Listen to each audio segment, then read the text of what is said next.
Bueno, ¿qué tal? Buenas tardes. Ya hemos organizado el decorado. ¿Estáis bien así? Así no les estás dando mucho la espalda, así que está bien. Bueno, bienvenidos todos a la presentación de este libro magnífico. Juan José Millás y Juan Luis Arzuaga han escrito La vida contada por un sapiens a un neandertal. Queremos agradecerle lo primero a Alfaguara por haber editado este libro magnífico, y además hay que agradecerle otra cosa a Alfaguara, porque como sabéis, en estos tiempos no se puede organizar una firma de libros, pero estos dos autores, que son unos señores muy aplicados, se han ido antes de la presentación a la Casa del Libro, que está en la Gran Vía, y han firmado unos cuantos ejemplares para que así los que estáis aquí podáis ir luego y comprarlo, porque ya sabéis que no se puede hacer la tradicional firma de libros. Bueno, saludo a todo el mundo que está aquí hoy, muchísimas gracias por estar con nosotros, pero también saludamos a todos aquellos que están siguiendo esta presentación por streaming. Ya sabéis además que todos los que estáis aquí dentro y los que estáis fuera podéis dar vuestra opinión en las redes sociales, y podéis tuitear con ese hashtag que es de un sapiens a un neandertal. No solo eso, si alguno de los que está fuera quiere mandar sus preguntas, lo podrá hacer a través de Twitter. Y si alguno de vosotros quiere hacer una pregunta, tenemos una colección de 5 micrófonos para que 5 afortunados puedan dirigir sus preguntas al final a Millás y Arzuaga. Bueno, vamos a hablar de este libro. Tenemos aquí a dos señores que, como dice Millás en este libro, Juan Luis Arzuaga, un paleontólogo, Juan José Millás, un paleontologizado. Difícil de pronunciar esto, de paleontologizado, ¿eh? Pero es que además ellos dos, aquí donde les veis, son quimeras, son mutantes, son los refundadores de Betonia, son los teóricos del cocido neolítico y son miembros de una especie caminante. Y como miembros de una especie caminante, con un fémur que tienen no solo ellos, también vosotros, que es un prodigio de ingeniería natural, decidieron un día echarse al mundo ¿a qué? A buscar respuestas a ciertas preguntas y a preguntarse cosas también y a despertarnos otras preguntas. El resultado es este libro, La vida contada por un sapiens a un neandertal. Resulta que el neandertal es Juan José Millás, que dice que ya lo sabían en el colegio y que por eso los niños le trataban mal, él utiliza otra palabra, y el sapiens es Juan Luis Arzuaga, aunque a mí a veces me recuerdan un poco a James Boswell y al Dr. Johnson en sus andanzas por ahí, el uno contando lo que el otro dice. Este es un libro fantástico del que sé que muchos habéis disfrutado ya, porque es número 1 en ventas en no ficción y número 2 en ventas de todos en general. Y además es un libro para el que este lugar en el que estamos hoy, el espacio Fundación Telefónica, es importante, porque aquí hemos visto resplandecer la amistad de estos dos amigos autores de este libro. Yo quiero que ellos hablen, me voy a callar un poquito ya porque soy muy pesada. Es curioso porque en este libro hay muchos caminos de ida y vuelta para explicarnos. Dice Millás, citando a Arzuaga, que la prehistoria explica muchas cosas del presente y que Arzuaga, para hablar de la prehistoria, se refiere al presente, y para referirse al presente habla de la prehistoria. Hay que mirar atrás para comprendernos, ¿no? Empieza tú. Empieza. Bueno, esto, es que esta presentación es rara con las mascarillas y yo tengo la impresión de que esto no se oye, además. Se oye. No se oye. No se oye nada. Y yo no le puedo dar el mío, claro, porque eso debe ser completamente ilegal. Seguramente estará apagado y... ¿Ahora? No, digo que es raro esto, ¿no? Con las mascarillas y todo esto es un pesado, pero bueno. No, bueno, yo me di cuenta de que, porque normalmente pensamos en la prehistoria como si fuera una época alejadísima de nosotros, y además como si entre la prehistoria y la historia hubiera un muro prácticamente infranqueable, y al otro lado solamente se asomaran los científicos, los estudiosos, los historiadores, los arqueólogos, los paleontólogos, y así es como nos lo han enseñado, ¿no? Y entonces yo hace 3 o 4 años viajé a Atapuerca y tuve la oportunidad de ver la trinchera, vi la excavación, tuve la oportunidad de ver el museo, además me lo enseñó Arzuaga, que allí fue donde nos conocimos, y me quedé asombrado porque ese muro mental se me cayó hasta el punto de que cuando yo regresé a casa dije, tengo la impresión de haber estado viendo a los abuelos, porque tuve la impresión de que en la prehistoria, tal como me contaron allí, me explicaba mejor mi historia que en la propia historia, ¿no? Y yo dije, bueno, aquí, en fin, pasa algo muy anormal. ¿Cómo es posible que yo me sienta más identificado con aquellas personas que en esos momentos estaban, con aquellos familiares nuestros que en ese momento estaban iniciándose en el pensamiento simbólico, casi como yo mismo, ¿no? Yo me he iniciado en el pensamiento simbólico antes de ayer prácticamente. Y entonces, claro, me identificaba muchísimo con estos, mucho más que con la historia. Pero luego pensé, claro, tampoco es raro si pensamos que en la historia hemos vivido 5 minutos en relación al tiempo que llevamos en la Tierra. O sea que pensamos que nosotros llevamos en la Tierra en la historia toda la vida, y en la historia llevamos un segundo en relación al tiempo. Entonces, aquello me produjo un asombro sin límites. Comprendí que entre la prehistoria y la historia había un continuum, y bueno, y ahí es donde empecé a leer, empecé a indagar, y cada vez me sentía más identificado con aquellos parientes nuestros, cada vez comprendía más todos sus ritos, todas sus cosas. Y bueno, y aquello desembocó en que finalmente yo había pensado en principio hacer un libro yo por mi cuenta, ¿no? Que no sabía qué sería. ¿Sería una novela? ¿Sería un ensayo? ¿Si sería un híbrido? Yo sabía que quería hacer algo, pero no sabía qué. Pero claro, cuanto más leía sobre la prehistoria, más se ensanchaba mi ignorancia, de manera que llegó un momento en que comprendí que dada mi edad y mis limitaciones intelectuales, yo no podría nunca. Pero yo tenía en la cabeza a Arzuaga, porque Arzuaga me había enseñado el museo que él dirige, y me había enseñado, en fin, lo que allí hay fijo, pero había una exposición temporal muy interesante, y yo me había quedado asombrado de su capacidad narrativa cuando se expresaba oralmente. Pues yo había leído cosas de Arzuaga ya, no había leído tanto como he leído después, pero había leído El collar del Neandertal, por ejemplo, me gustó muchísimo, eso, que fue un bestseller ese libro, en fin, había leído cosas. Pero Arzuaga, cuando escribe, yo siempre digo de broma que él siempre está pensando en sus colegas de Harvard, ¿no? Porque siempre está aquí arriba, ¿no?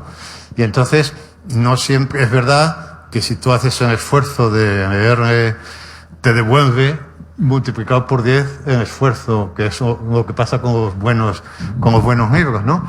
Pero yo dije, pero esta capacidad que tiene para explicarse oralmente, esto está completamente desaprovechado, ¿no? Digo, si yo consiguiera aprovecharme de esto, ¿no? Y ahí empecé a darme vueltas, estuve como 1 año o 2 dándome vueltas, ¿no? Hasta que tuve la oportunidad de encontrarme otra vez con él, porque fui a presentar una novela mía hará ahora casi 3 años ya, y ahí la editorial nos organizó una comida, y ahí fue donde hice la propuesta, ¿no?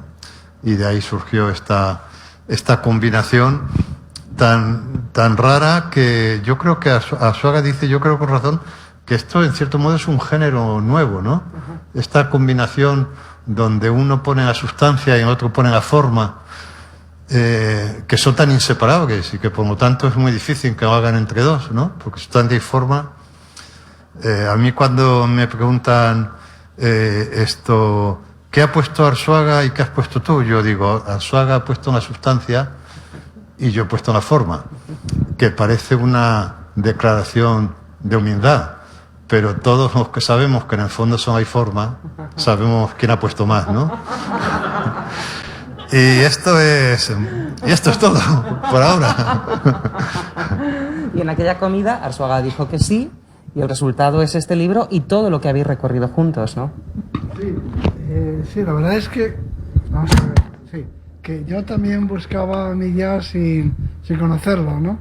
Pero necesitaba a Millás como él me necesitaba a mí, y de esa combinación ha surgido un producto que es, en cierto modo, que es original y quizá único, ¿no? Y pondré un par de ejemplos, porque los científicos siempre ponemos ejemplos, ¿no? No hay nada más difícil que poner un ejemplo en el mundo de la ciencia, ¿no? Porque no hay ninguna teoría que resista un ejemplo. Cuando un científico propone una teoría, rápidamente hay que preguntarle, por ejemplo, y entonces ahí es cuando se le ponen aprietos, ¿no? Es muy difícil encontrar ejemplos para las buenas teorías. Entonces voy a poner un par de ejemplos de lo que significa esto, pero lo que sí quería de entrada, ¿no?, es poner eso en relieve, de manifiesto, que había una necesidad mutua de la que no éramos conscientes, pero los dos teníamos algo que contar, pero necesitábamos al otro para hacer al menos este producto. Y por eso digo que este grado de compenetración que se ha producido, pues es lo que ha generado algo que no existía antes, y hasta el punto de que yo creo que algún día, cuando ya decidamos poner fin a nuestra relación intelectual, lo que tenemos que hacer es venderla. O sea, eso es una exclusiva, ¿no? ¿Venderla cómo? Como se venden estos productos, la exclusiva de la separación. Ah, ya, como si fuera... Ya. Como los como divorcios, de los Beatles, ¿no? o como... ya, Esa es la una vida real. exclusiva. Sí. Ha llegado a tal punto el grado de identificación que si decidimos, porque ya queremos poner fin a esta pesadilla, y entonces decidimos dejar de escribir libros o lo que sea, o de hacer salidas de estas, tenemos que fingir que nos hemos enfadado y vender la exclusiva, ¿no? Porque puede ser un titular. Arzuaga y Millás y Arzuaga se separan, se enfadan, ¿no? E incluso tenemos que pactar unos insultos mutuos, unos agravios. Piensa en eso, pregunto a gente, porque ahí creo que podemos encontrar una manera de rematar económicamente esta relación. De explotar un poco más Estamos de acuerdo. El producto. Nos podemos hacer unas fotos incluso, pero en un restaurante puede haber allí unos gritos. Pero hasta ahora no ha sucedido, porque yo tenía cosas que contar, pero los cuento a mi manera y va dirigido a un tipo de público, pero en realidad me hace un gran servicio que las cuente otro, porque traducirlos al lenguaje más o menos comprensible para todo el mundo es un gran esfuerzo para un científico. Quiero decir, los científicos hacemos divulgación, pero como suele ocurrir, hacemos divulgación para aquellos que están ya interesados por la ciencia, que están dispuestos a acompañarnos en el esfuerzo, ¿no? Esto supone un esfuerzo. Es como los tutoriales que hay para hacer abdominales. Pues claro, ahí te explican cómo tener un vientre plano y unos abdominales muy marcados, pero a base de esfuerzo. No te prometen, bueno, una persona decente te promete adquirir esos abdominales sin esfuerzo. Entonces, lo que hacemos en la divulgación, los científicos, es proponer tablas de abdominales para que el lector, pues a través del esfuerzo, pues consiga llegar hasta eso, ¿no? Pero siempre contando con el esfuerzo del lector. Entonces, hay determinadas cosas que se pueden contar sin esfuerzo, si se sabe hacer. Para eso es necesaria esta combinación, ¿no? Y por eso lo que hemos producido pues es original y es interesante. Voy a poner dos ejemplos.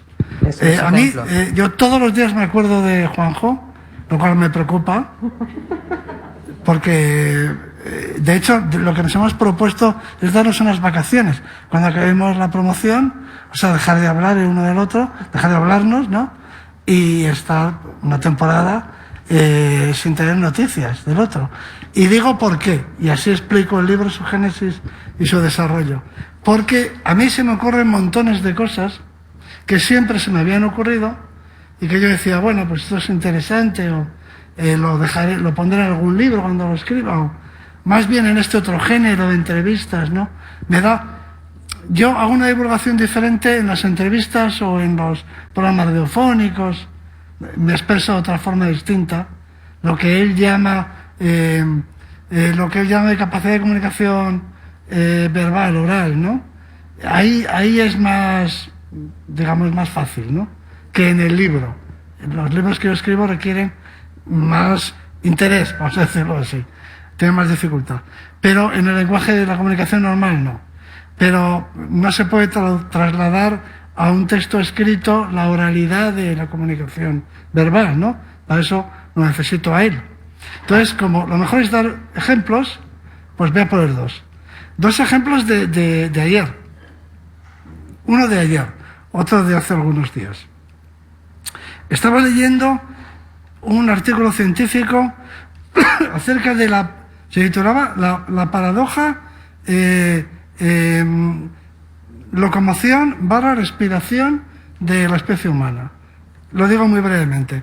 Resulta que la especie humana no es nada eficiente en cuanto a su locomoción, es decir, la cantidad de energía que gastamos por gramo de peso no destaca, vamos a decirlo así, y sin embargo somos capaces de recorrer largas distancias, casi como los lobos, ¿no? La única especie con la que podríamos competir serían los lobos, que son capaces de hacer 80 kilómetros en un día, pero los humanos también, ¿eh? Y sin embargo no somos particularmente... ¿Dónde está nuestro secreto, no? No somos muy eficientes desde el punto de vista del metabolismo. O sea, biológicamente no hay nada en el transporte del oxígeno, en la combustión celular, etcétera. No hay nada que explique que tengamos tanta resistencia. Somos una especie que tiene mucha resistencia, hasta el punto de que hay muchos cazadores, muchos pueblos de cazadores que son capaces de cazar por agotamiento de sus presas. Es decir, que las persiguen durante días, hasta que las agotan, y ya prácticamente caen muertas. O sea, se conocen muchas culturas, esto en determinadas circunstancias. Es decir, esto solo se aplica durante el día, es decir, con sol, y en regiones cálidas, ¿eh? Es decir, que estos pueblos que son capaces de cazar por agotamiento, por resistencia, eso lo consiguen en sitios donde hace mucho sol, es decir, donde hay mucho calor. Luego, la regulación de la temperatura corporal, seguro que tiene algo que ver con esto, y, ya digo, en sitios cálidos y soleados, y durante el día. Son persecuciones diurnas. Bueno, eso en sí mismo es asombroso, ¿no? Y te lleva a hacerte muchas preguntas.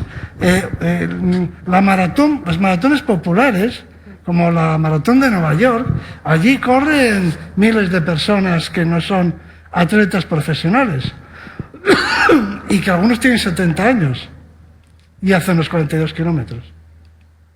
Además, en pocas horas.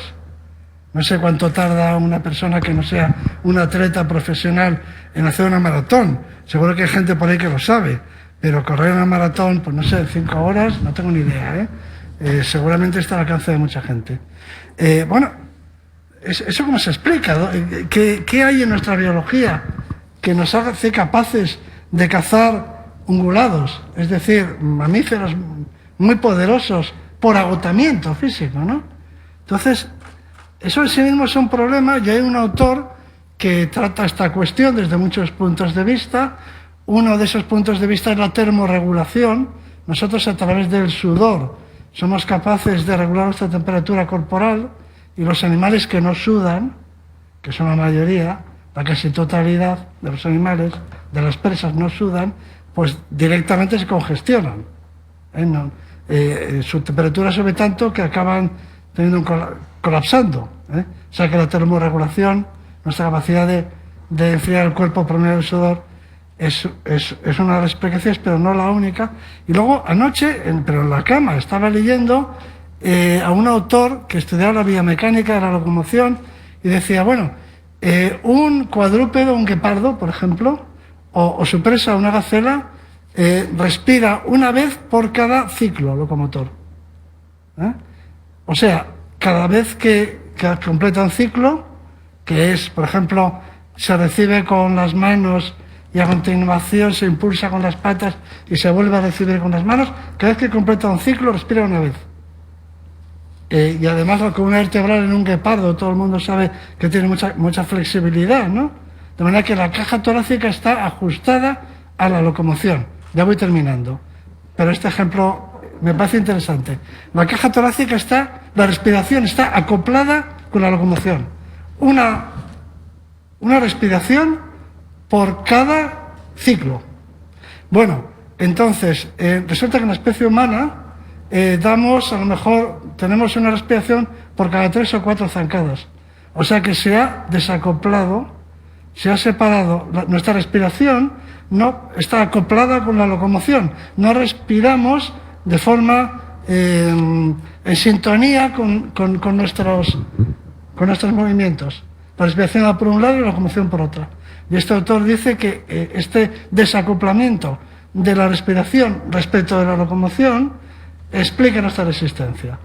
Bueno, en sí mismo es una cuestión fascinante, ¿no? Pero lo fascinante es que lo que ahora me apetece es ponerme a andar. O sea, porque es que lo que procede ahora es que nos pongamos de pie y veamos si es verdad que inspiramos una vez cada 3 zancadas. O sea, que esto hay que ponerlo en práctica, porque no estamos hablando de la tabla periódica, de cuestiones físicas que requieren un laboratorio muy avanzado.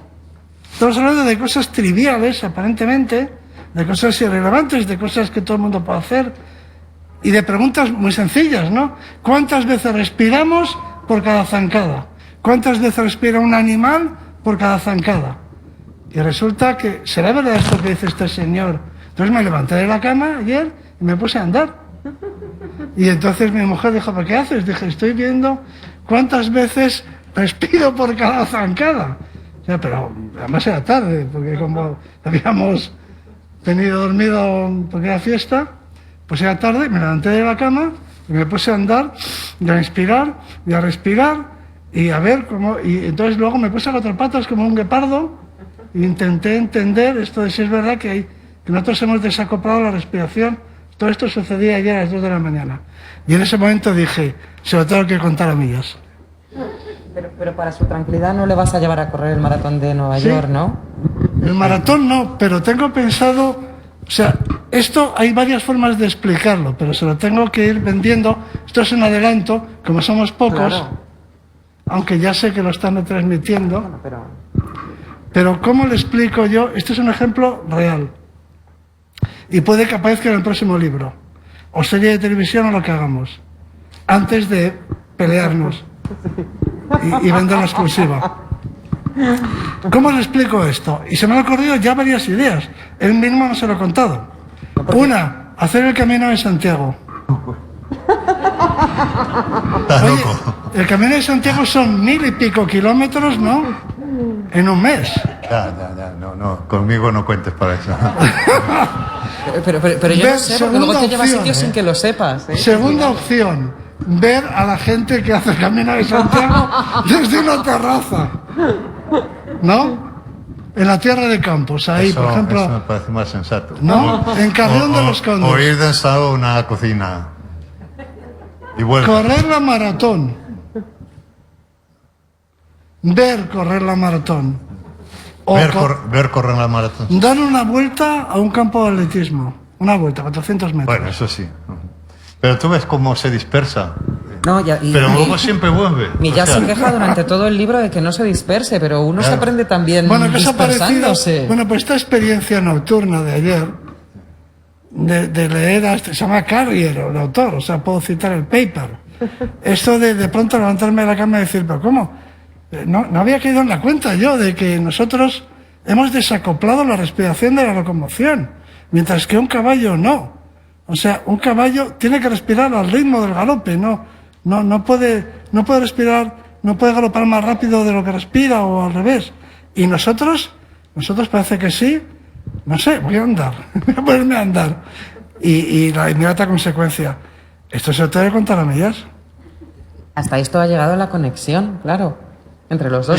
2 de la mañana. Él dice que ahora está en cualquier sitio y dice, qué pena que no esté Millas aquí, no puede vivir sin mí. Siempre a las 2 de la mañana. Qué pena que no esté aquí Millas y yo estoy pensando en ese momento, qué pena no estar, ¿dónde estará Arzuaga ahora?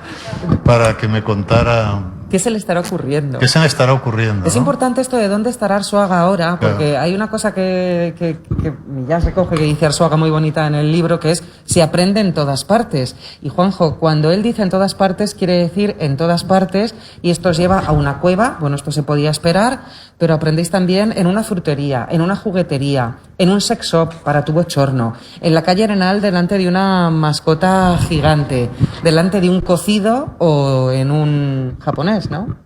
Sí, no hay lugar en el que no te suelte un discurso. ¿Verdad? Él tiene una compunción enseñante que no puede parar. Pero lo cuenta también que dice, joder, esto si lo resumo, es fantástico. No, porque tiene una técnica narrativa que es muy interesante, que puede ser muy agotadora para luego para coger ese material y ordenarlo, ¿no? Pero es que empieza con una cosa y se dispersa, pero se va completamente y se ha olvidado. Y de repente vuelve al asunto. Y yo siempre cuento que yo ahí me siento un poco que voy en contra de lo que yo predico, porque cuando yo doy clases de escritura creativa, siempre le digo a mis alumnos, nunca vayáis al grano. Nunca vayáis al grano, porque el significado de estar en algún sitio está en la periferia. De manera que esto de ir al grano, de esto de ir al corazón del asunto, nada. Y a él estoy diciendo continuamente, vete al grano. No te disperses. No te disperses. Vete al grano. Y claro, cuando hago eso, pues me siento mal, porque me recuerda una época que tuve el primer ordenador que yo tuve, que entonces que era un Phoenix que se llamaban, no eran portátiles siquiera, eran portables, decían que era como una maneta. ¿Cuál era? Era un Phoenix que tenía forma de maneta y era portátil, bueno, era portable, digamos, pero era un maletón, ¿no? Y se me estropeó la F, no funcionaba en la letra F. Y claro, pues tenía que escribir artículos sin F. Lo cual era agotador. Menos mal que no te pillabas Fernández como yo. Claro, pues fíjate, si tuviera que hubiera firmado. Y era agotador. Cuando salía una palabra con F tenía que sustituirla, ¿no? Y ya un día, pero yo no sabía cómo arreglar aquello y tal. Y ya un día me puse a investigar y descubrí un teléfono de Phoenix. Y llamé por teléfono y se puso un técnico. Y le dije lo que pasaba. Y dice, sí, dice, eso es un error aleatorio. Y digo, ¿y esto qué quiere decir? Que puede pasar o puede no pasar y que no sabemos de qué depende que pase o no. Dice, exactamente, señor. Y digo, pero usted no me puede decir eso. Usted, en fin, 2 y 2 son 4 y tal. El caso es que empezamos a discutir y a los 5 minutos de estar hablando me di cuenta que habíamos invertido los papeles. Yo estaba hablando como un técnico. Las cosas son como son, aquí no hay errores aleatorios, habrá una placa, eso mira usted dónde está el error. Y él había adoptado una posición de escritor. No, señor, en la vida no hay nada estable, en fin, como dice Arzuaga, dicen, a nada es muy inestable, ¿no? Sí. Pues no, en la vida. Y entonces yo me di cuenta que habíamos invertido los papeles, que me pasaba a veces con Arzuaga también, y dije, bueno, se acabó la discusión. Digo, ¿cuánto cuesta arreglarlo? Y no sé si me dijo 10.000 pesetas, era la época de las pesetas todavía. Y entonces, pues el ordenador me había costado 5.000, algo así, ¿no? Y digo, ¿cómo puede ser que cueste más la parte que el todo? Dice, sí, señor, en la vida a veces... Digo, cállese. Y entonces, con Arzuaga me pasa esto a veces, ¿no? Que digo, no, vete al grano, por Dios. Vete al grano, ¿no? Pero, claro, porque yo estoy pensando en que luego ese material lo tengo que... Y cuando tomo notas, pero tiene una virtud, y es que va y viene. Entonces, digo, si se me escapa algo, digo, no importa porque va a volver. Y Esa especie de ritornello, es como un ritornello, forma parte de la capacidad hipnótica que tiene su discurso, ¿no? Yo creo que a los alumnos nos debe dejar a todos turulatos, ¿no? Yo, de hecho, yo me pregunté, digo, bueno, tú esta capacidad, ¿de dónde la has sacado? Y dice, pues esto es de hacer que mis alumnos no se duerman, ¿no? Entonces, para que no se duerman. Entonces es fascinante. El discurso oral de Arzuaga es fascinante, pero claro, produce en muchas ocasiones, a mí me producía, ay Dios mío, se ha ido. Y luego yo hago algo que a él no me gusta, que es que interrumpo mucho el discurso.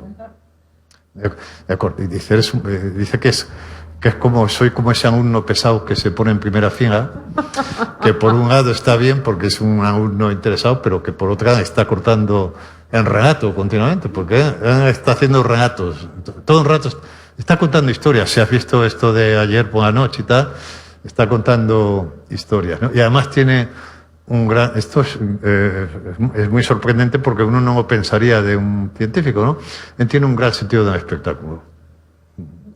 Sí. Bueno, y es verdad que Millás interrumpe con preguntas, pero las preguntas de Millás tienen la virtud de que vienen de la curiosidad.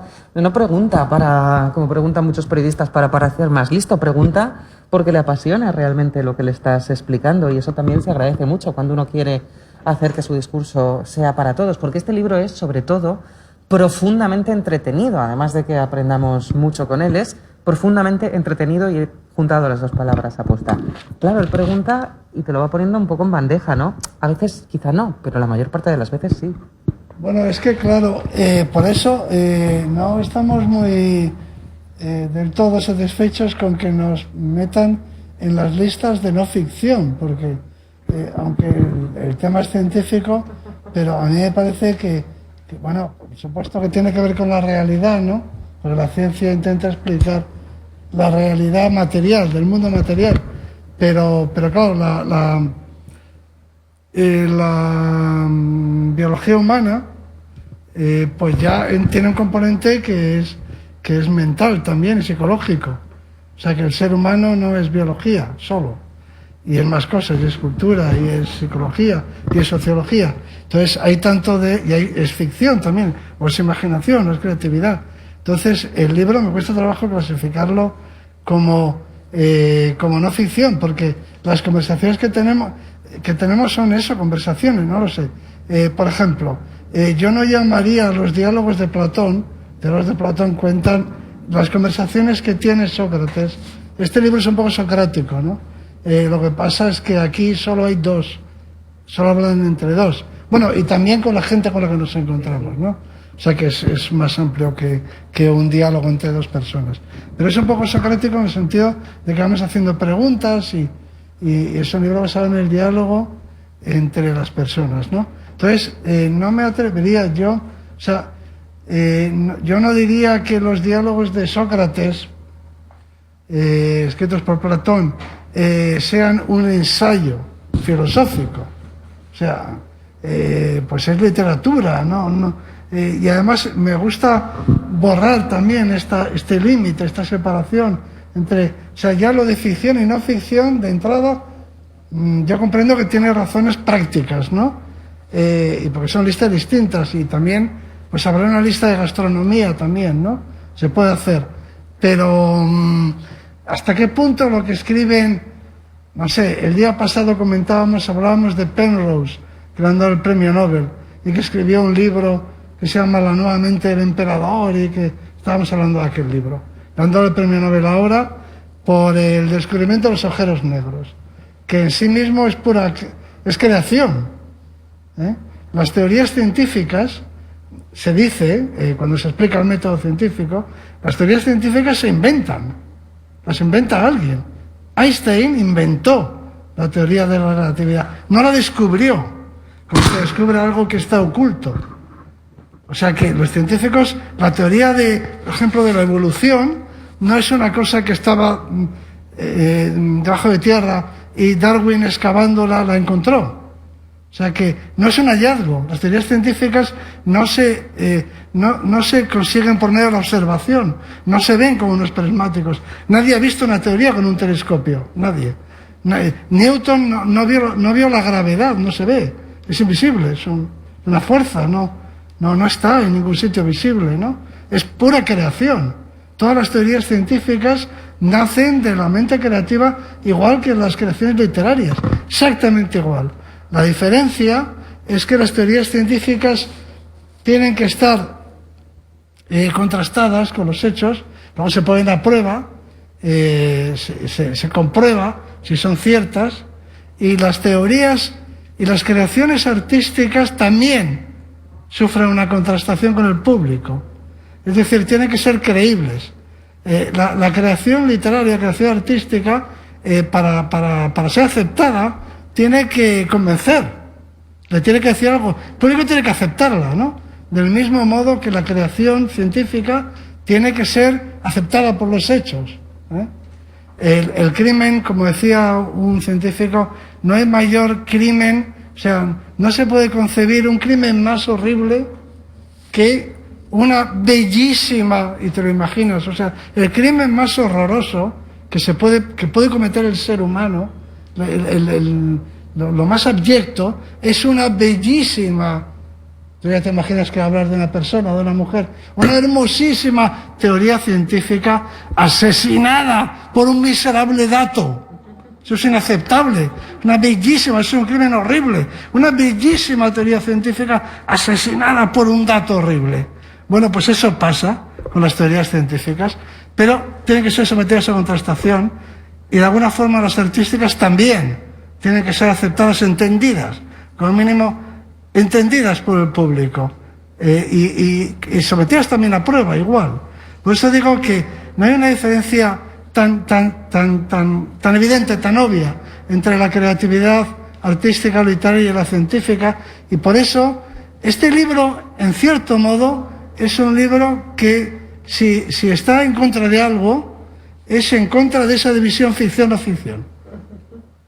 Claro, efectivamente está. Nos decía ahora el responsable de la Casa del Libro que tenían un problema de dónde colocarlo, ¿no? Pues delante, que se vea bien, es obvio. Ya, bueno, no, ahí está, pero luego cada libro tiene que encontrar su etiqueta, ¿no? Y como funcionamos con etiquetas, claro, las etiquetas también a efectos didácticos, pero no tienen en consideración los híbridos, ¿no? Y entonces, sin embargo, en bastantes entrevistas nos ha sorprendido gratamente que de repente un entrevistador o una entrevistadora se refiriera al libro como novela. Decían, en esta novela, ¿verdad? Y esto es curioso porque, bueno, todo está lleno de contradicciones y, bueno, todo ya digo, las etiquetas sirven pues para lo que sirven, ¿no? Pero me estoy acordando a base de esto, a traer a colación esto de la ficción en la no ficción, que un día estábamos en un mercado, en el capítulo de la frutería, y yo me digo en un momento, oye, me estaba contando no sé qué, digo, oye, vamos con un poco de orden, y dice, oye, si quieres un cuento, léete en Génesis. Esto, en la evolución no hay orden. Y me hizo mucha gracia, porque yo luego pensando qué era más verosímil, si en la teoría de la evolución o en Génesis, resulta que es más verosímil en Génesis. Es decir, lo del jardín del Edén y la manzana y tal, es perfectamente verosímil. Lo que es increíble, todo lo de Caín y Abel. La verdad. Eso es muy creíble. Lo de Caín y Abel es muy creíble. Lo de Caín y Abel es absolutamente verosímil y tal. Sabemos que no es cierto, pero es perfectamente verosímil. En cambio, en la historia de la evolución es una locura. Dice, pero esto no es posible. Sin embargo, es así, ¿no? Claro, porque la historia de la evolución no tiene un autor que hace relojes, como bien veis en el libro, ¿no? Y entonces, claro, el argumento, pues no hay que buscarlo, a lo mejor, ¿no? Sí, claro, pero porque la explicación de la selección natural, ¿no? Pero selección natural hay en todas partes. Siempre se compite por algo y son seleccionados algunos. los mejores, aquí hay una especie, se dice de tautología, porque es un razonamiento circular. Son seleccionados los mejores. ¿Y quiénes son los mejores? Pues aquellos que pasan la prueba de la selección. O sea que en realidad es una cosa que le reprochaban ya a Darwin. Decían, es que tu razonamiento es un razonamiento circular, ¿no? La teoría de la selección natural coincide en que hay una competencia por los recursos y entonces sobreviven los mejores. ¿Y quiénes son los mejores? Los que sobreviven. Entonces es que no estás diciendo nada nuevo. Y estábamos comentando eso. Esta vez no me he acordado de Millás porque Millás estaba delante. Entonces no me ha hecho falta por... Yo le decía, no hay nada más darwinista que una librería. Porque en una librería se compite por el escaparate, por simplificar. Se compite por las mesas principales. Se compite por el escaparate. Entonces, y por lo tanto, hay un recurso limitado que es el espacio físico y todos los libros, los 50.000 o 60.000 libros que se producen en España, los que sean, les gustaría estar en esa mesa, porque los libros que están en esa mesa son los que se venden. Quiero decir que es un buen ejemplo de la teoría de la evolución en el sentido de recursos limitados y muchos competidores y pocos supervivientes, es decir, no recursos limitados, recursos limitadísimos, es decir, de 60.000, pues al final quedan 10, por una parte, y en segundo lugar, por lo que decíamos de la tautología. ¿Qué libros se venden? Los mejores. ¿Cuáles son los mejores? Los que se venden, porque en esas mesas hay un libro de un cocinero que no ha escrito ese libro que no ha escrito el propio cocinero, y probablemente ni siquiera lo ha leído. No sé si es un libro de un cocinero, no sé si es un libro de un cocinero, pero yo me lo invento. Un libro de un futbolista, de eso sí que me consta que lo he sabido, libros que el supuesto autor ni siquiera lo había leído. Hay libros que decir, tú dirías, hombre, pero aquí no están los mejores libros. No, si es que la selección natural no es eso. Es el mejor puesto que se vende, punto. Es decir, que cualquier criterio, digamos, de calidad, no existe en la naturaleza. La naturaleza no selecciona al animal más hermoso, más armonioso o que canta mejor. No, selecciona a aquel que tiene éxito. Y eso, la analogía es perfecta con los libros, porque en la lista de los libros más vendidos, fuera del nuestro, que es un prodigio de contenido científico, hay otros muchos libros que tú dices, pero hombre, no sé, que esté entre los más vendidos, a todos nos llama la atención, ¿no? Porque es de un libro que no tiene calidad, que a lo mejor el autor, pues ni siquiera es el autor, cosas que se ven por ahí. Pero sin embargo, el caso es que son los mejores, puesto que son los que más se venden. Entonces, en una librería encuentras la analogía perfecta con la teoría de la evolución. ¿Quiénes son los que sobreviven? ¿Los más guapos? ¿Los más armoniosos? No. Los que, por la razón que sea, consiguen tener éxito. Eso vale también para la política y para otras muchas cosas. Los que, por definición, el que gana es el mejor, por definición. ¿Quién es el mejor político? Pues el que ha ganado, por definición. Pues el que ha conseguido tener más votos. O sea que te podrá parecer, no sé, lo que tú quieras, pero el caso es que la única forma que tenemos de medir el éxito en los libros, o sea, la única forma cuantitativa, ¿no? Y lo mismo sucede con... Quiero decir que en una librería, sin ir más lejos, pues le coloco un rollo al Millás, que luego él, pues podría, si quiere, hablar en un capítulo de nuestra experiencia. Y añado una cosa más y termino. El libro no es un diálogo entre él y yo, porque él tiene el mérito y por supuesto ya la formación, porque ya mucho tiempo haciendo eso, de mirar alrededor, porque en una librería, aparte de nosotros dos, hay mucha más gente. Entonces él no solo cuenta lo que estamos hablando nosotros, sino que explica también las cosas que pasan. Y si sabes mirar, una ciudad como Madrid está llena de cosas interesantes y que hacen al caso. Y eso también lo cuenta, ese costumbrismo. Esa mirada de Millás. Y esos momentos irreales, ¿qué te parece? Cuando eres muy feliz y cuando te está Arzuaga enseñando algunas cosas. No sé, de todos los momentos del libro y de todas las teorías que te ha explicado, ¿cuál es la que más te ha conmocionado, la que más te ha impresionado por cómo lo hizo él o por la teoría en sí? Bueno, la verdad es que todo, he disfrutado con todo. Cada capítulo tiene, bueno, disfrutado muchísimo el día que fuimos a ver a Covaciella en Asturias, una cueva prehistórica que había en la época de Altamira, de hace 14, 15.000 años. Pero quizá el capítulo más que recuerdo con una intensidad especial, porque me costó mucho escribirlo, fue el de la biomecánica, en el que me explicó la bipedestación, ¿no? Y sigo. Anoche a las 2 de la mañana. Ese me costó mucho trabajo. Hicimos en un parque cerca de mi casa. Claro, cada capítulo es curioso, porque es lo que dice él, no es un libro de conversaciones. Cada capítulo es una historia. Y ahí hay una historia. Es el día que él me va a recoger a casa. Dice, ¿hay un parque cerca? Digo, sí, aquí al lado. Y bueno, era un día de invierno espantoso, de frío y tal. En fin, todo eso ya. Juanjo, además, esto era un poco como James Bond. O sea, aparecía Arzuaga en el Nissan con una misión, pero tú nunca sabías cuál era la misión. Yo nunca sabía cuál era la misión, ¿no? Entonces vamos al parque. Yo creí que ese capítulo parecía una novela de Stephen King. Porque el parque estaba absolutamente desierto, hacía frío. Habíamos ido a ver niños. Digo, ¿pero cómo vamos a ver niños a las 4 de la tarde con este frío? Todavía no han ido al colegio. Y digo, y menos mal que no hay niños. Porque tú fíjate, si nos ven a dos señores mayores mirando niños, lo que va a tardar en aparecer la policía, ¿no? Entonces, pero estas cosas no se da cuenta. Es curioso, ¿no? Que yo estoy muy preocupado por el que dirán. Un escritor no debería estar preocupado pues yo estoy preocupado porque te mete en líos increíbles. Pero yo no estaba dispuesto a dar nada por supuesto, ¿no?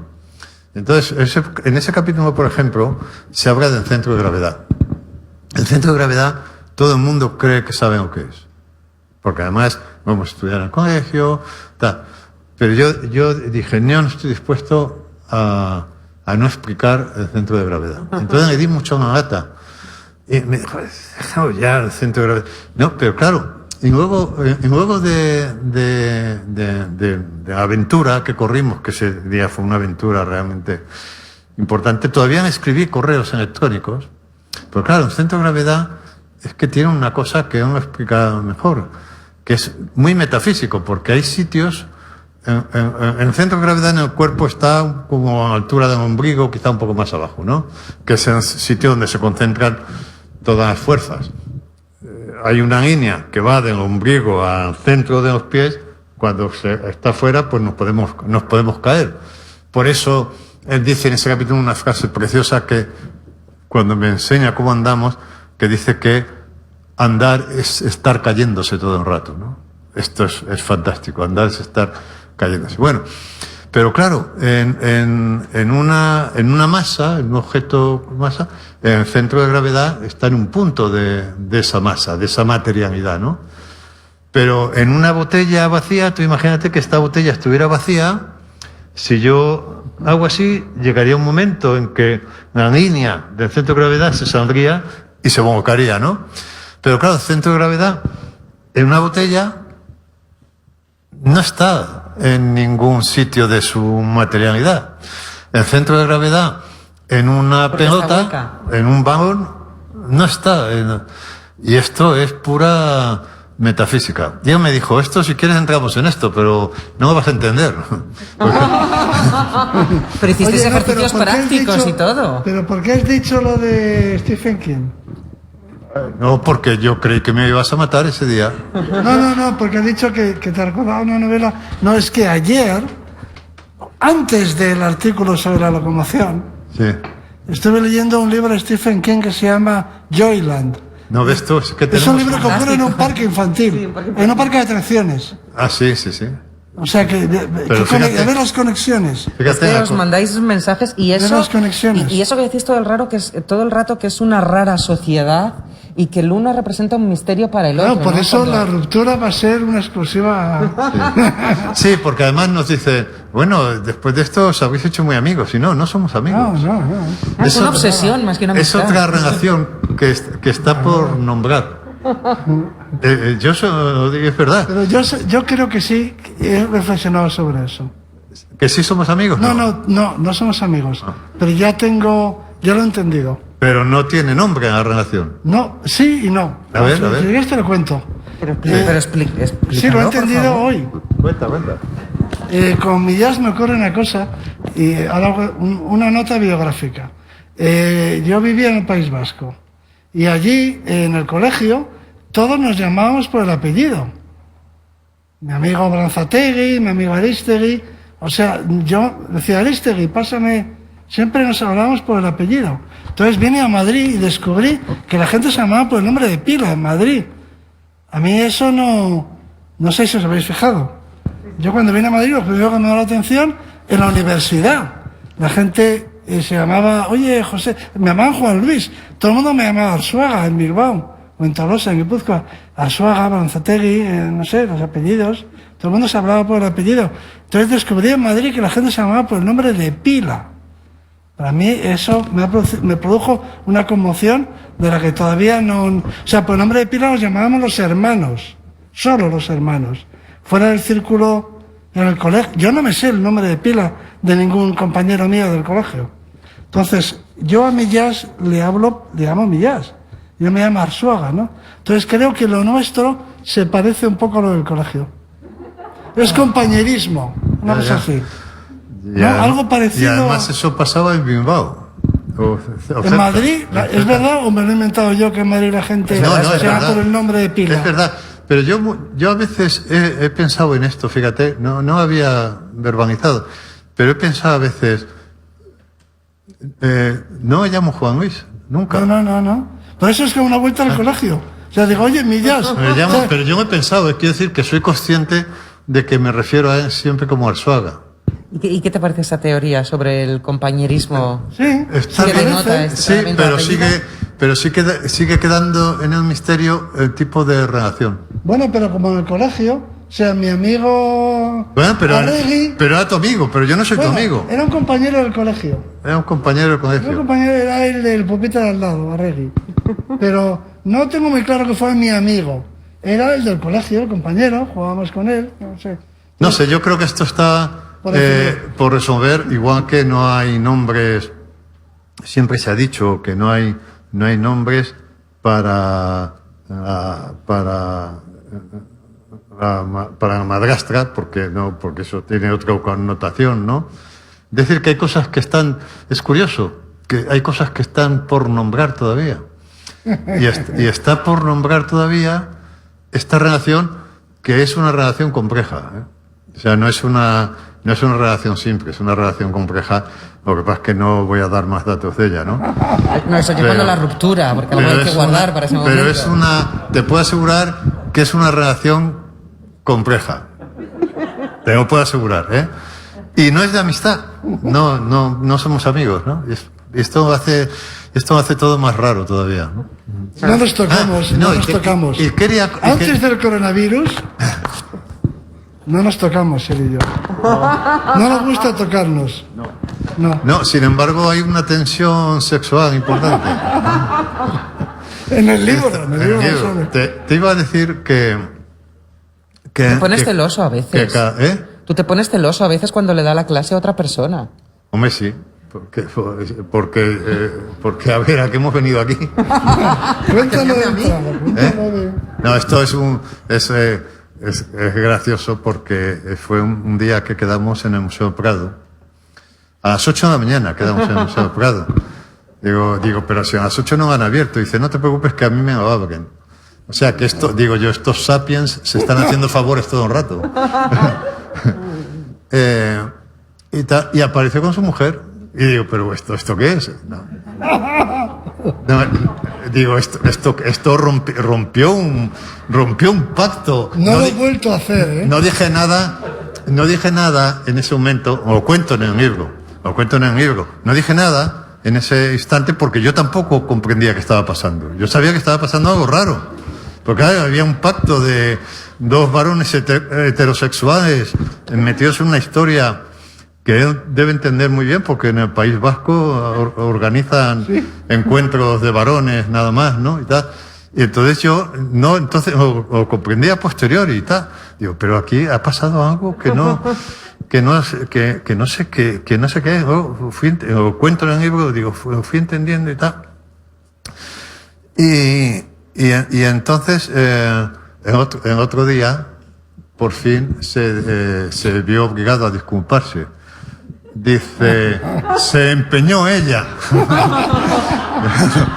Me dijo, se empeñó ella. Yo no quería que viniera. O sea que él intuía que algo raro... Que había un malestar. Claro, y por eso te digo que cuanto más lo pienso, más me interesa qué tipo de relación es esta, ¿no? Que es muy misteriosa. Muy misteriosa. Pero que es muy productiva, porque a lo que iba es que este libro, que es estupendo... No, oye, yo me he dado cuenta de que este libro es estupendo ahora, ¿eh? No, yo tampoco sabía que el libro era estupendo. Esto...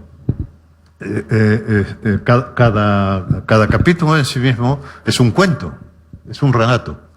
Pero luego, el libro en su conjunto tiene la unidad de una novela, y esto es rarísimo. Porque dices, ¿cómo se ha conseguido esto? Pues yo no lo sé. Mérito del que le ha dado la forma. ¿El qué? Mérito de quien le ha dado la forma. Bueno, mérito relativo, porque yo no sé muy bien cómo se ha hecho eso, ¿no? No, tiene mucho mérito de la sustancia, por lo que te voy a decir. Yo estaba obsesionado todo el rato con la unidad, porque yo estaba trabajando con una cabeza de novelista, ¿no? De novela. Y él un día me dijo, olvídate de esto. Y digo, ¿cómo que me olvides? Olvídate de esto. Vamos a hacer lo que nos dé la gana. Porque yo estaba muy preocupado por ver cómo creaba un puzzle, ¿no? Y me dijo, olvídate. Y de repente aquello me dio una sensación de relajo tremenda, ¿no? Pensar que me podía olvidar de construir un relato, no cada capítulo, ya digo, es un relato, pero un relato más general, ¿no? Aquello me dio un relajo. Pero luego, al observar el resultado, digo, joder, si es que el libro tiene una unidad novelesca tremenda. Pero no, yo lo he visto a posteriori, pero en parte lo he visto por lo que nos dicen los lectores. Porque los lectores, de hecho, lo llaman novela con frecuencia, ¿no?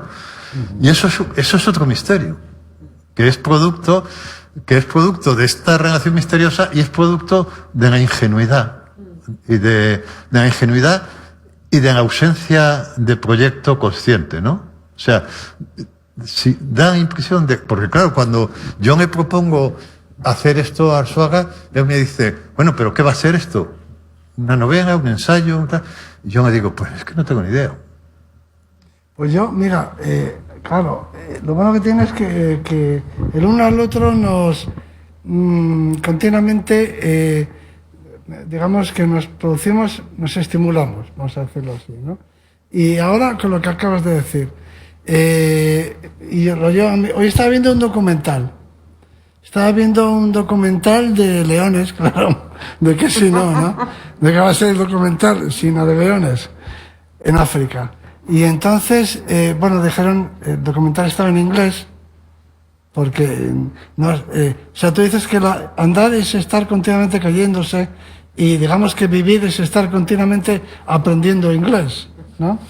La vida consiste en estar continuamente aprendiendo inglés. Entonces me lo tenía en inglés puesto ahí. Eso no quiere decir que lo entienda, pero como era de leones tampoco era muy importante. Pero allí hablaba el narrador, hablaba el señor Off, el de la voz en off, hablaba del león y de sus presas. Y entonces de pronto dijo una palabra que en español, que es un falso amigo, que dicen los que saben de esto, los traductores, false friend y tal, un falso amigo, y que en español siempre se traduce mal y me pongo de los nervios y me levanto de la cama, cuando veo esta mala traducción. Y es que en español se traduce una palabra que en inglés, que dijo el señor Off, que es ingenuity.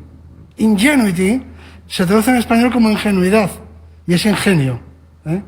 En inglés, ingenuity es el ingenio. O sea que esta diferencia nosotros hacemos entre ingenuidad y ingenio, no existe en inglés. En inglés ingenuidad es naive. Ingenuity es ingenio. Entonces, es muy curioso que el ingenio y la ingenuidad, que están diferenciados en españoles, no lo estén en inglés. En inglés ingenuity es solo ingenio. Y yo creo que el ingenio es la ingenuidad.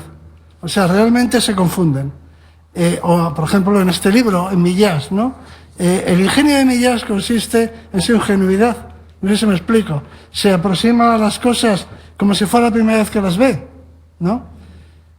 Y esa es una visión nueva de las cosas porque es como si lo viera por primera vez. O sea que en él se combina, no sé si todos los artistas, pero quizás sí todos los artistas, ¿no? Todos los artistas confunden, porque para ellos es lo mismo, ingenuidad. Todos los artistas traducen mal la voz ingenuity inglesa y la traducen como ingenuidad cuando es ingenio. Entonces, ahí yo creo que está una de las claves del libro, está en eso, en ingenuity. Es ingenuidad y es ingenio al mismo tiempo. Es la única palabra que entiendo en inglés. Lion. Y lion. Lion. Claro, cuando lo dice. Bueno, yo creo que ya lo hora que es, y no porque haya sonado esta alarma, sino porque veo los rostros y sé que hay unos micrófonos por allí preparados para quien quiera. Hay una mano levantada allí que ha sido tal la rapidez de subasta que por favor pido un micrófono.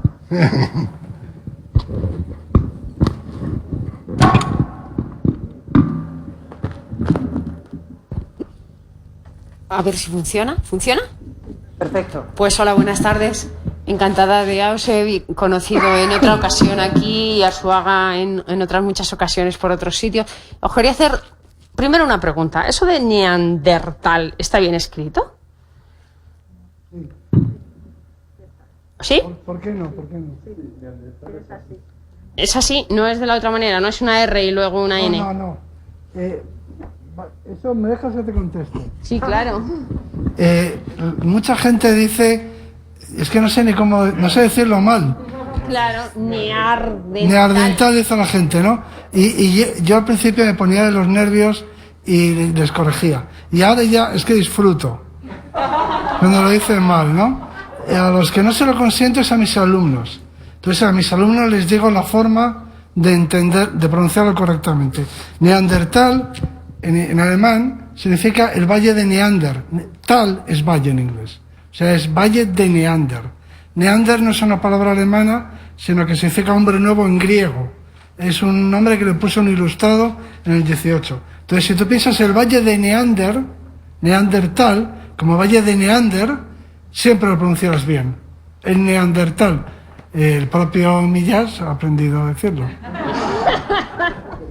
Y luego otra cosita que os quería decir, si corréis una maratón, por favor, sincronizar el movimiento con la respiración, porque si no os va a ser muy complicado. Sí, bueno, veremos. ¿Alguien más tiene pregunta? Bueno, mientras que yo sé que a Millás le da bastante horror vacui cuando se dice alguien más tiene pregunta y nadie levanta la mano, así que aprovecho yo una. En este libro se aprenden muchas cosas. Por ejemplo, que el puchero creó el Estado, ¿o lo he entendido yo mal? Cuando estáis comiendo cocido y lo importante es que los pequeños ítems y los garbanzos se puedan guardar en un puchero y en un recipiente y de ahí viene que nos encontremos, no sé si hoy así, pero gran parte de la evolución. Bueno, ahí aparece el Estado, pero esto Arzuaga lo explica muy bien, ¿no? Ahí aparece, o por lo menos el protoestado, ¿no? Sí, el garbanzo es muy importante. Las legumbres, pero el garbanzo en particular. Claro, porque esto es comiendo un cocido. Sí, porque os cuidáis. Que es la comida neolítica. Eso no nos habíamos fijado. Mucha gente nos dice, os pasáis todo el libro hablando de comida. No nos habíamos fijado. Es verdad. Es verdad, yo creí que solamente habíamos comido una vez y mucha gente dice, estáis todo el tiempo comiendo. Y es verdad, comemos mucho. Cuando no comís invocáis la patata revolcona, Sí, por sí, ejemplo. sí, o... sí. Eso es lo único que no te perdono. No, se metió en el libro para que veáis hasta qué punto he sido respetuoso con él y lo he dejado expresarse. Hace una crítica que a mí me duele mucho. Dice que las patatas revolconas le decepcionaron cruelmente.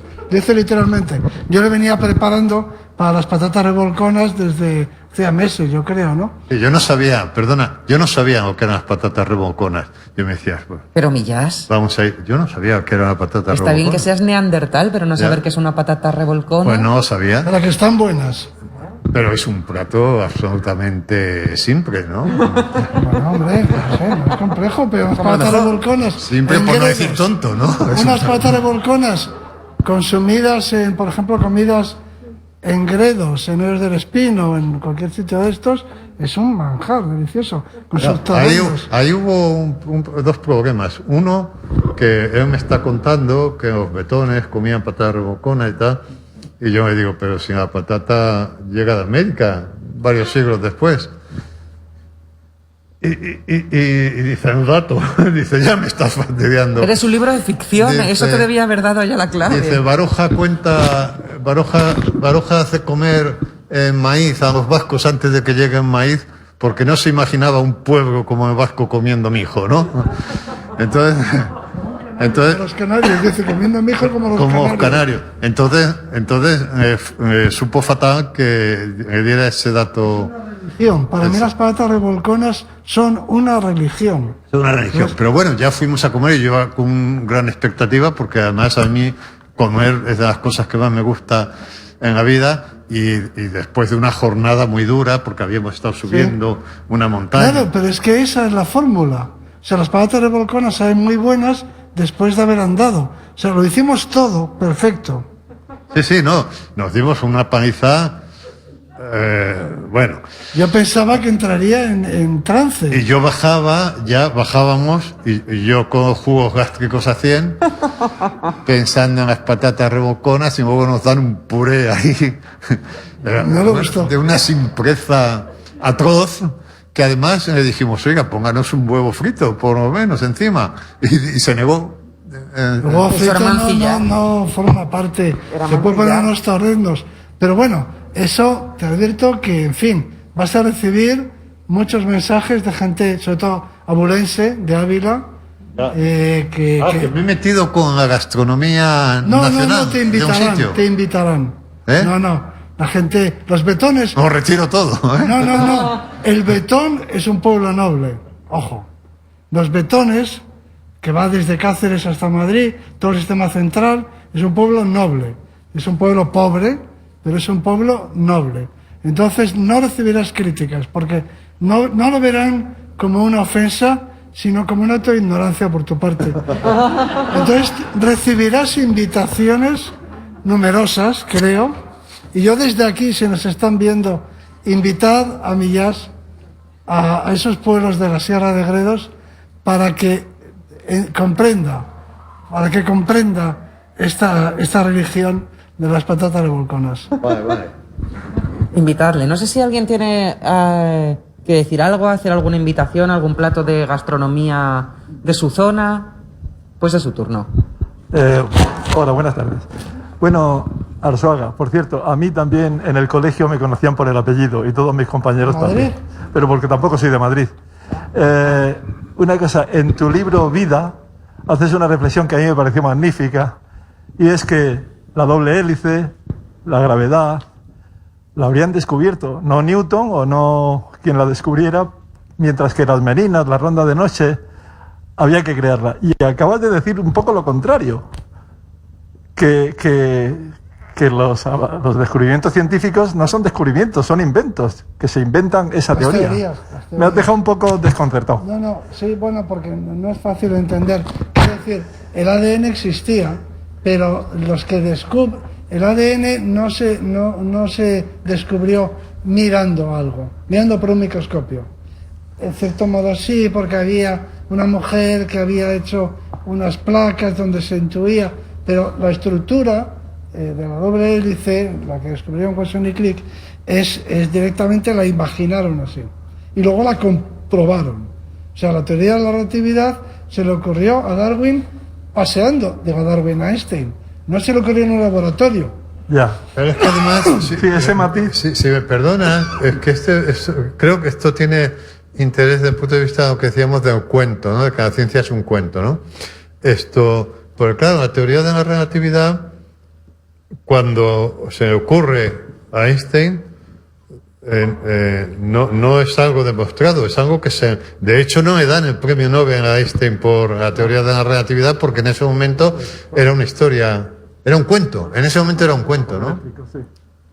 Sí, bueno, Einstein, por ejemplo, la misma idea de que un reloj va a diferentes velocidades aquí donde estamos ahora y en lo alto de Gregos. Entonces, eso que se puede comprobar, porque ahora tenemos relojes, pues evidentemente hace ya muchos años, décadas, que se puede comprobar con relojes muy precisos que corren a diferente velocidad en función de la gravedad, de la distancia al centro de la gravedad. Eso es una ocurrencia. O sea, las teorías científicas son ocurrencias, para entendernos, ¿eh? De pronto se le ocurre algo que explica los hechos. Y entonces tiene ese componente de creatividad que lo aproxima tanto. Yo siempre digo que Millás habría sido un gran científico o una mierda. Y me explico. ¿Cómo he dicho? ¿Un gran científico? O una mierda, ha dicho textualmente. Y me explico. Porque seguramente no habría valido para científico corriente, para hacer las integrales y las derivadas normales, ¿no? Pues eso se distrae, se aburre, no habría valido para eso. Pero las grandes teorías científicas son auténticos actos de creación. Y de hecho yo ahora, después de nuestra última conversación, de ese punto me influye, y no sé si te has dado cuenta, pero he introducido en mis correos electrónicos una firma al pie, una frasecita, la frasecita. Y es una frasecita del premio Nobel de Física Niels Bohr. Y Niels se cuenta que le llegó un joven investigador con una teoría a Niels Bohr, el premio Nobel. Y Niels Bohr, una teoría sobre temas físicos, y Niels Bohr le dijo, su teoría es loca, crazy, otra palabra que no sé en inglés, su teoría es crazy, pero es loca, pero no es lo bastante loca como para ser cierta. La verdad es siempre mucho más sorprendente, mucho más sorprendente. En la novela 2001 de Arthur Clarke dice, pero bueno, cuando termina el prólogo dice, pero recuerde el lector que esto solo es una ficción, solo es una novela. La realidad será mucho más increíble. Cuando se descubra la realidad sería mucho más increíble que la ficción. O sea, la creatividad humana no es capaz de imaginar algo tan loco como la realidad, ¿no? Entonces, como la aproximación de Juanjo, o le hago por su nombre, es hacia las cosas, es la búsqueda de los límites de lo concebible, ¿no? Precisamente, esa aproximación, eso que decía Clarke, la verdad será mucho más increíble que esta novela, pues le convertiría, yo creo, que en un gran científico. Pero no podría ser un científico mediocre, o ni siquiera bueno. Solo podría ser o César o nada, ¿no? Solo podría ser un Einstein o nada. Yo creo que habría sido un Einstein. Muchas gracias. Tú habrías sido Shakespeare. O nada. Un bardo. Bueno, pues con este reconocimiento del uno al otro, habría sido un Einstein, tú habrías sido Shakespeare, que ha respondido Millás. Si nadie más tiene una pregunta... ¡Hay una repregunta! Quería hacerle una a Millás. Pues esto agradezco. He leído el libro y he visto que haces una reflexión cuando estás delante del panel de los bisontes de la cueva de Covaciella, que no es que estás viéndolo como si fueras ajeno a ella, sino que te sientes el pintor de los bisontes. Y eso me interesaría mucho que lo desarrollaras un poquito porque me involucra mucho.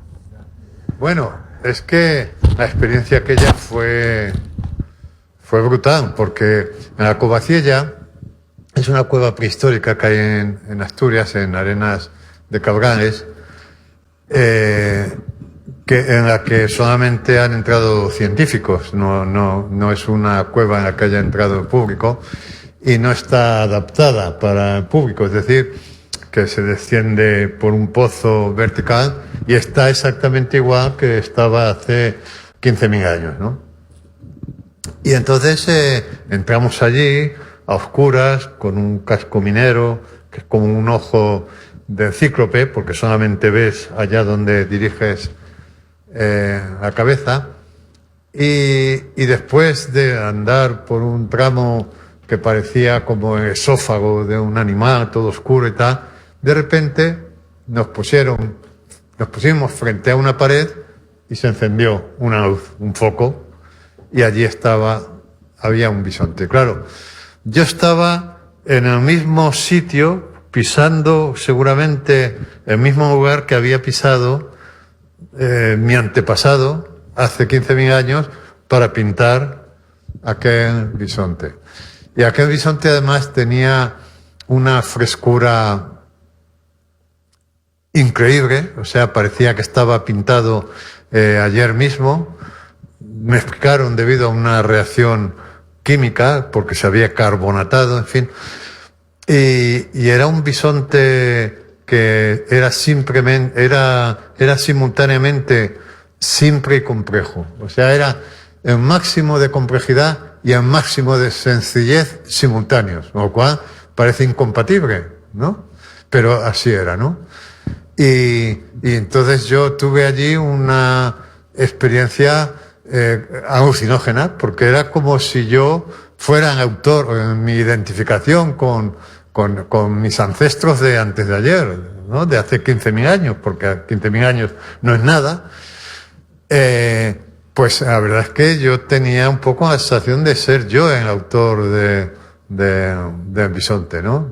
Y tal es mi identificación con los seres de la prehistoria, ¿no? Que esta es una de las experiencias, es el capítulo 13 me parece, y es una de las experiencias más brutales de las que cuento en el libro, aquel viaje, que además nosotros habíamos ido a muchos sitios, pero nunca habíamos dormido fuera de casa, ¿no? Y Arzuaga me dijo, no, vamos a viajar porque la gente se conoce en los viajes. Y yo le dije, no estoy seguro de que quiera conocerte. Porque yo tenía miedo, no estoy seguro ni de que quiera conocerte, ni de que tú me conozcas a mí. Porque yo tenía miedo de no sobrevivir de que nuestra relación, sea cual sea, no sobreviviera al viaje, ¿no? Pero sobrevivió. No diría que se hizo más sólida, pero sí sobrevivió, ¿no? Uh-huh. Se mantiene en ese plano. Se mantiene en un plano raro.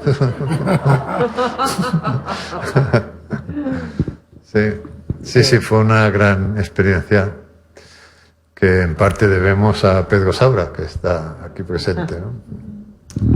Fue fantástico, ¿no? La experiencia de la cueva, el bisonte aquel con ese rostro extrañamente humano también. Y además allí tienen, un queso que se hace en cuevas, es curioso, ¿no? Es verdad, el queso de Cabrales. Los quesos se hacen en las cuevas ahí. Ya estáis hablando de comida. Que además... Es la hora, ¿no? Es la hora. Además, como no me había dicho dónde íbamos, me dijo, tú haz la maleta y ya está. Claro, yo iba vestido de señorito. Ibas como hoy para una presentación del libro. Y él iba con un mono de Decathlon, que por cierto me dijo que me iba a llevar a Decathlon y todavía no me ha llevado. Porque nos han confinado. Bueno, no, están en Madrid. Hay uno aquí enfrente, ¿eh? Hay uno aquí al lado que bueno, lo único que para ir tenemos que acabar ya. Para poder ir al Decathlon, porque si no van a cerrar. Pero Millás, tiene un styling. Millás no puede ir de Decathlon. A Millás le tenemos que encontrar el punto. Hay que encontrar el punto de... Yo lo veo, yo me lo imagino. Le voy a enseñar fotos. Bueno, tú sabes que Irving y Mallory, los primeros que subieron quizás hasta la cima del Everest, pero en todo caso subieron por encima de los 8.200, muy arriba, en aquella época iban con chaqueta de botones, ¿eh? Subieron al Everest con una chaqueta de botones, una camisa, y un jersey. O sea, y los científicos de aquella época, los años 20 y 30, los arqueólogos, los paleontólogos, tengo fotos que te pueden interesar, en las que se les ve, van al campo con ropa vieja, o sea, no se ponen la ropa los domingos, pero van con traje al campo, ¿no? Y entonces, por ejemplo, el alcalde del Río, que fue el que descubrió, pues no sé, la cueva del Castillo, por poner un ejemplo. No muy lejos de donde, bueno, relativamente lejos, pero la cornisa cantábrica. Y no sé, Obermayer o el príncipe Alberto de Mónaco, los que excavaban las cuevas en España, pues antes de la Guerra Civil. Sus fotos a mí me impresionan. Por ejemplo, Hugo Obermayer, ese iba vestido como de golf, con pantalones de golf, a excavar. Iba a excavar con pantalones de golf y luego unas medias, como si fuera a jugar al golf. Y luego una gorrilla, parecía un escocés. Y entonces, aquellos arqueólogos, yo cuando los veo digo, hay que ver qué estilazo tenían aquellos profesores, ¿no? Porque iban con chaqueta y corbata, ¿eh? Y luego se tiraban por el suelo y se arrastraban. Estas cuevas, precisamente, hubo que forzar el acceso, se tiraban por el suelo, eran indianas, ¿eh? Pero con traje. Entonces yo creo que el estilo que le voy a... O sea, a Millás no lo voy a llevar al Decalón. Lo voy a poner, voy a utilizar algunas fotos que tengo de científicos españoles, para no ir más lejos, de antes de la guerra, y verás que señores tan elegantes. En todo caso, con a lo mejor una brújula en su bolsita de cuero. Llevaban cámaras, a mí me impresiona mucho esos que disparan con una cámara que se mira desde arriba. Así eso me impresiona, me parece que es que tiene mucho interés. Entonces, voy a vestir a Millás como de científico explorador de antes de la guerra. O sea... De acuerdo, estoy de acuerdo. Yo tengo una cámara de esas, la puedo aportar si la queréis. Y no vamos a ir a Decathlon, pero hasta aquí ha llegado nuestro tiempo. Es una lástima. Además, claro, hay que acabar antes porque algunos de vosotros querréis ir a la Casa del Libro, que os recuerdo que están allí los ejemplares que han firmado antes de venir aquí. Muchísimas gracias a todos los presentes, muchísimas gracias a quien nos ha seguido por streaming, a este espacio Fundación Telefónica, a Alfaguara y, por supuesto, al paleontólogo y el paleontologizado Arzuaga y Millás. Muchas gracias por haber escrito esto. Muchas gracias. Encantado, gracias.